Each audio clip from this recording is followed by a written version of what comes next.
ಇಷ್ಟು ಯಾರ ಮನೆ ಆಗೋದಿಲ್ಲ? ಎಂಥ ದೊಡ್ಡವರ ಮನೆನೂ ಹೊಲಸಾಗ್ತಾವ.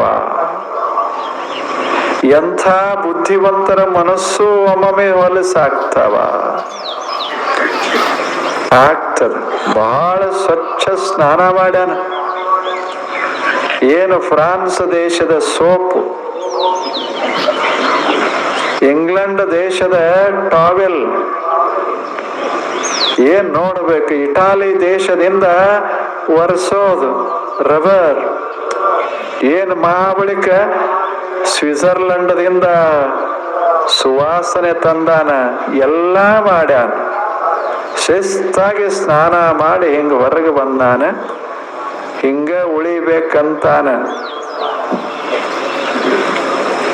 ಸಾಧ್ಯ?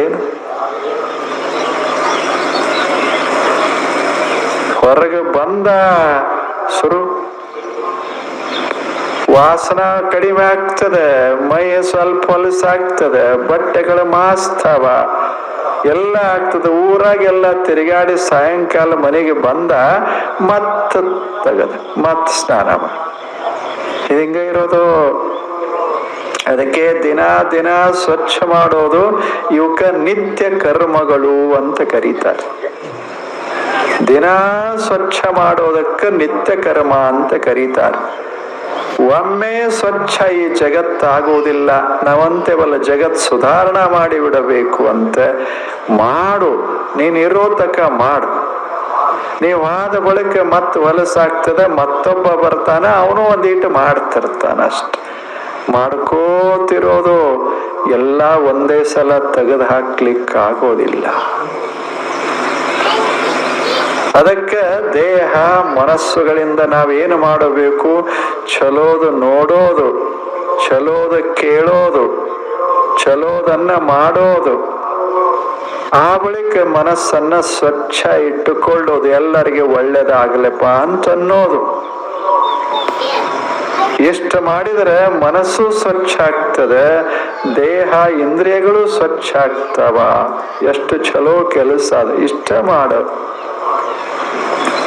ಇದ ಮಾಡೋದು. ಬುದ್ಧ ಇದ್ದ, ಬುದ್ಧನ ಕಾಲಕ್ಕೆ ಅವಾಗ ಒಬ್ಬ ಮಹಿಳೆ, ಬುದ್ಧ ಶಾಂತವಾಗಿ ಕೂತಿದ್ದ. ಅವನ ಉಪದೇಶಗಳು ಬಹಳ ಸಮಾಧಾನ, ಶಾಂತ, ತೇಲುವಂಗೆ. ಒಂದು ಮಾತು ಸಹಿತ ಯಾರ ಮನಸ್ಸನ್ನ ಅದು ಕೆಡಿಸ್ತಿರ್ಲಿಲ್ಲ. ಅಂಥ ಚಂದ ಮಾತುಗಳನ್ನ, ಸೌಮ್ಯ ಶಾಂತ ಮಾತುಗಳನ್ನ ಆಡ್ತಾ ಇದ್ದ ಬುದ್ಧ, ಭಾರತ ದೇಶದ ಬುದ್ಧ. ಹೇಗ ಮಹಾವೀರರೋ, ಹೇಗ ಯಾಜ್ಞವಲ್ಕ್ಯರೋ, ಹಾಗೆ ಬುದ್ಧ. ಅಂಥ ಬುದ್ಧ ಸುಮ್ಮನೆ ಕೂತ್ಕೊಂಡಿದ್ದ. ಜನ ಅಲ್ಲಿಗೆ ಒಬ್ಬರು ಬಂದ್ರು ದರ್ಶನಕ್ಕೆ. ಅಲ್ಲಿ ಬಂದು ಅವರು ಆ ಊರಲ್ಲೇ ಬಹಳ ಪ್ರತಿಷ್ಠಿತ ವ್ಯಕ್ತಿ, ಹೆಣ್ಮಗಳು, ಶ್ರೇಷ್ಠ ನರ್ತಕಿ, ಅದ್ಭುತ ರೂಪ, ಧ್ವನಿ ಅಷ್ಟು ಮಧುರ. ಆ ಊರಿನ ನರ್ತಕಿ ಆಕೆ. ಆಕೆಗೆ ಒಂದು ಕ್ಷಣ ಬುದ್ಧನ ನೋಡಬೇಕು ಅನ್ಸಿತ್ತು. ಎಲ್ಲಾ ಜನ ಬುದ್ಧನತ್ತ ಹೋಗಿ ಬರ್ತಾ ಇದ್ರು. ನಾನು ಒಂದಿಷ್ಟು ಯಾಕೆ ಹೋಗಬಾರದು ಅಂತ ಅನಿಸ್ತು. ಅಲ್ಲಿವರೆಗೆ ಆಕೆ ಮಾಡಿದ್ದೇನು ಏನಿಲ್ಲ, ಇಡೀ ಊರಿನ ಯುವಕರ ಮನಸ್ಸನ್ನ ಹೊಲಸ ಮಾಡಿದ್ಲು.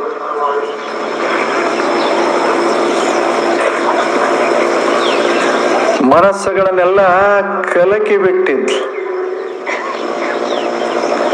ಅಷ್ಟು ಸಾಮರ್ಥ್ಯ. ಆಕೆ ಒಂದು ದಿವಸ ಬಯಸಿ ಹೋದ್ಲು, ಬುದ್ಧನ ಒಂದು ಕ್ಷಣ ನೋಡಿ ಬರೋಣ, ಏನ್ ಜೀವನ ಬರೇ ಇದೆ ಆಗಿದೆ, ಸ್ವಲ್ಪ ಯಾಕೆ ಒಂದಿಷ್ಟು ಬೇರೆ ಒಂದಿಷ್ಟು ಮಾಡಬಾರದು? ಇಲ್ಲಿವರೆಗೆ ಬರೀ ಮನುಷ್ಯರನ್ನ ನೋಡೇನಿ, ಇನ್ನ ಮೇಲೆ ಒಬ್ಬ ಬುದ್ಧನ್ ಯಾಕೆ ನೋಡಬಾರ್ದು? ಭಾವನಾ ಹೆಂಗೆಷ್ಟು ಭಾವನಾ ಎಷ್ಟು ಚಲೋ. ಹೋದಲು ಬುದ್ಧನ ಹತ್ತರ. ಬುದ್ಧ ಸುಮ್ಮನೆ ಶಾಂತವಾಗಿ ಕೂತಿದ್ದ. ಶಾಂತಿ ಅಂದ್ರೆ ಬುದ್ಧ, ಬುದ್ಧ ಅಂದ್ರೆ ಶಾಂತಿ. ಈಗ ನೀವು ಕೂತಿರಲ್ಲ, ಶಾಂತಿ, ಇದೇ ಬುದ್ಧ, ಬುದ್ಧಾವಸ್ಥೆ. ಶಾಂತನಾಗಿರೋದು. ಕಣ್ಣಿನಲ್ಲಿ ಕಾಮಿಲ್ಲ, ಮನಸ್ಸಿನಲ್ಲಿ ಕ್ರೋಧ ಇಲ್ಲ, ಬೇಕು ಇಲ್ಲ, ಬೇಡ ಇಲ್ಲ. ತಣ್ಣಗೆ ಇದೊಂದು ಇಟ್ಟಾರಲ್ಲ, ಇಲ್ಲಿ ಒಂದು ಬಳ್ಳೆದ, ಇದು ತಣ್ಣಗದ, ಏನ್ರ